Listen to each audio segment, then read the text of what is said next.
Kembali lagi di channel YouTube Sakura Fish. Video kali ini saya akan mereview salah satu akuarium ikan koi yang mengalami kematian mendadak. Seperti apa penyebab dan cara mengatasi? Sahabat yang baru mampir, bantu subscribe, jangan skip videonya, tonton sampai habis. Pada akuarium ini ada 35 ekor ikan koi dengan rata-rata panjang 10-13 cm. Ikan ini sudah melewati masa-masa kritis dan masa stres yang disebabkan oleh jarak pengiriman yang jauh dan waktu tempuh mencapai 24 jam.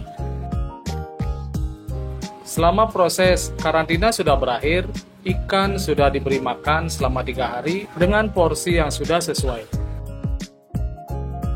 Tapi di hari keempat dari proses karantina selesai, satu dari 35 ekor ikan koi ada yang mati tersedot mesin pompa akuarium. Saya juga sudah periksa kondisi ikan yang lain, sahabat.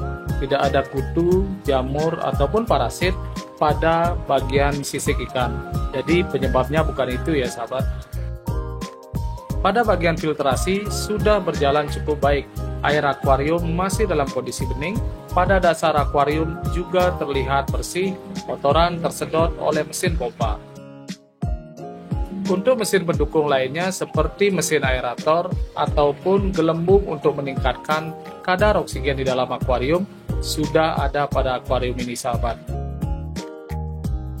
Sekarang kan kita mulai hal lain yang menyebabkan kematian ikan secara mendadak yang harus kita selesaikan agar tidak merembet pada ikan-ikan yang lain yang masih sehat, sahabat. Tingginya populasi ikan yang dipelihara di dalam akuarium ini dengan jumlah 35 ekor, panjang rata-rata 10-13 cm. Dengan tingginya populasi ikan yang kita pelihara akan berpengaruh pada porsi makanan yang kita berikan. Dengan kata lain, semakin banyak ikan yang dipelihara, semakin banyak juga makanan yang masuk ke dalam akuarium tersebut, yang juga berpengaruh pada kotoran yang dihasilkan oleh ikan yang kita pelihara, yang menjadi amonia, mencemari air akuarium yang kita gunakan.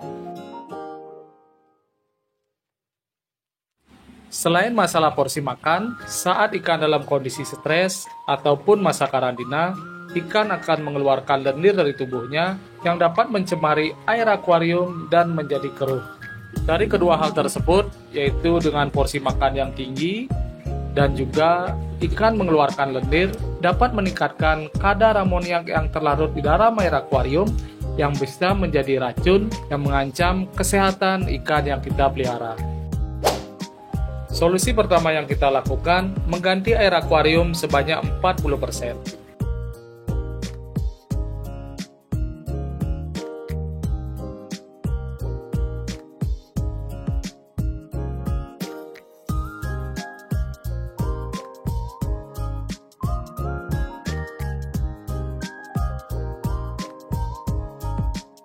Sambil menunggu proses pembuangan air, kita lakukan pergantian filter mekanis dan pastikan kondisi mesin pompa tidak menyala. Di sini saya sudah siapkan 2 lembar kapas dakron berwarna putih yang kita lipat sehingga menjadi 4 lapis, memaksimalkan proses filtrasi yang digunakan. Pergantian media mekanis sudah kita lakukan, sahabat.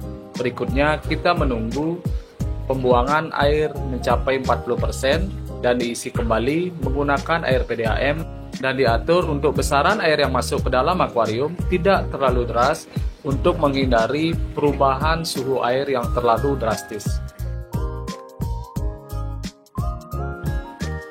Proses pengisian air sudah selesai, sahabat bisa menambahkan obat biru seperti Red Blue Dog ataupun Methylene Blue biasa.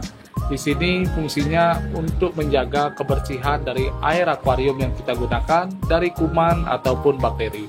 Jadi prosesnya sangat mudah. Saat ada ikan yang mati mendadak, segera ganti air sebanyak maksimal 40%. Ganti segera media mekanis yang digunakan, tambahkan garam, dan juga kita isi dengan Methylene Blue atau Red Blue Dog. Dengan begitu, ikan yang kita pelihara dapat terjaga kesehatannya, bisa hidup dengan waktu yang panjang. Semoga tips ini dapat membantu sahabat dalam pemeliharaan ikan hias. Terima kasih sudah menonton, sampai jumpa pada video Sakura Fish berikutnya.